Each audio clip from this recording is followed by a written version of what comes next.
Então, você atendeu uma paciente que chegou com queixa de excesso de pelos. Beleza.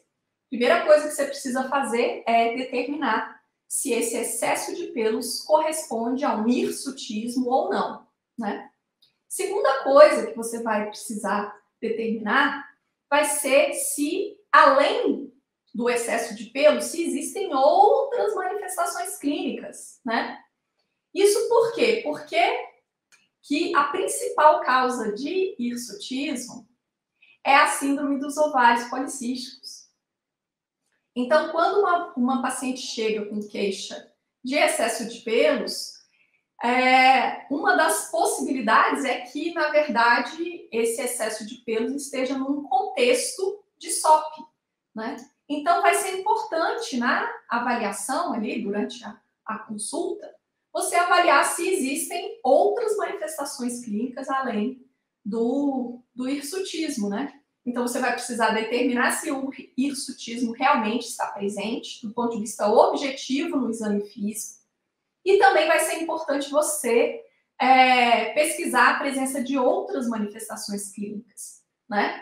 Então, lembrando que a SOP, a síndrome dos ovários policísticos, é a causa mais comum de hirsutismo, ela é a principal causa de hirsutismo, mas a SOP é um diagnóstico de exclusão.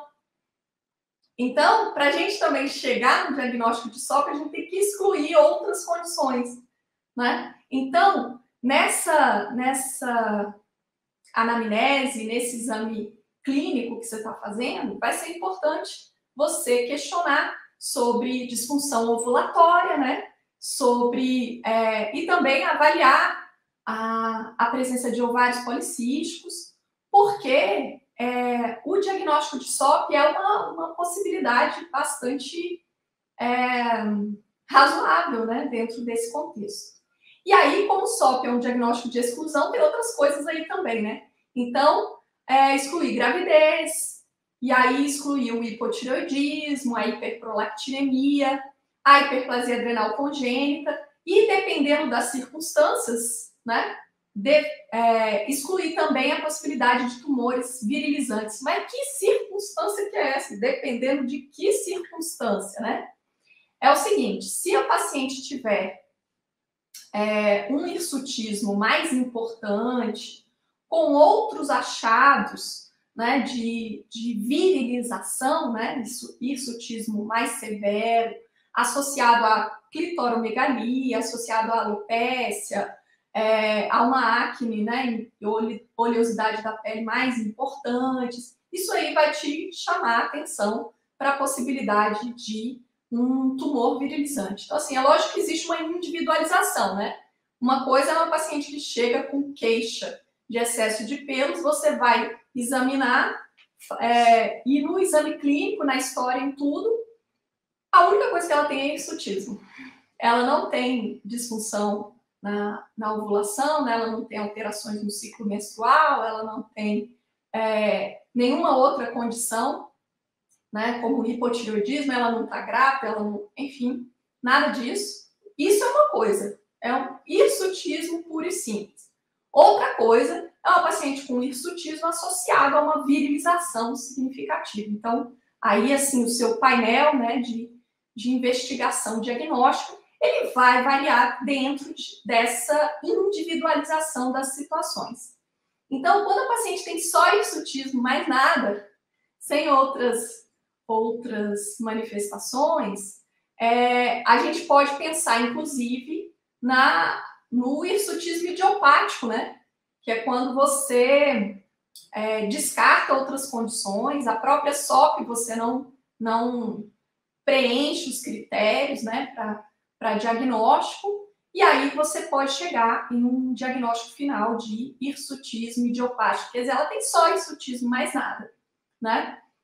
Ou esse hirsutismo pode estar inserido num contexto, né, de uma síndrome dos ovários policísticos, por exemplo, que seria a situação mais comum, ou dentro desses outros contextos, né, de hiperprolactinemia, de hipotireoidismo, de hiperplasia adrenal congênita, enfim, né, dessas outras situações. Então, é esse o painel que você precisa ter em mente, né, das possibilidades que existem, né, de os diagnósticos possíveis para que você possa investigar esse hirsutismo da melhor forma. E aí, uma vez você chegando à conclusão do diagnóstico, para que você possa planejar o tratamento. Afinal de contas, essa paciente veio até você porque ela está incomodada com a presença desse hirsutismo.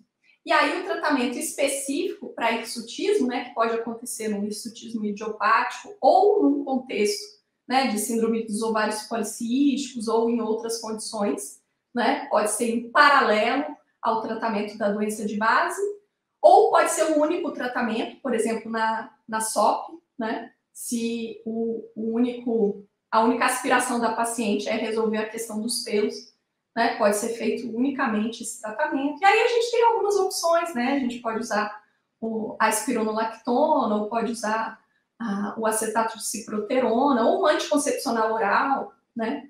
Ou eventualmente a flutamida. Então a gente tem algumas opções.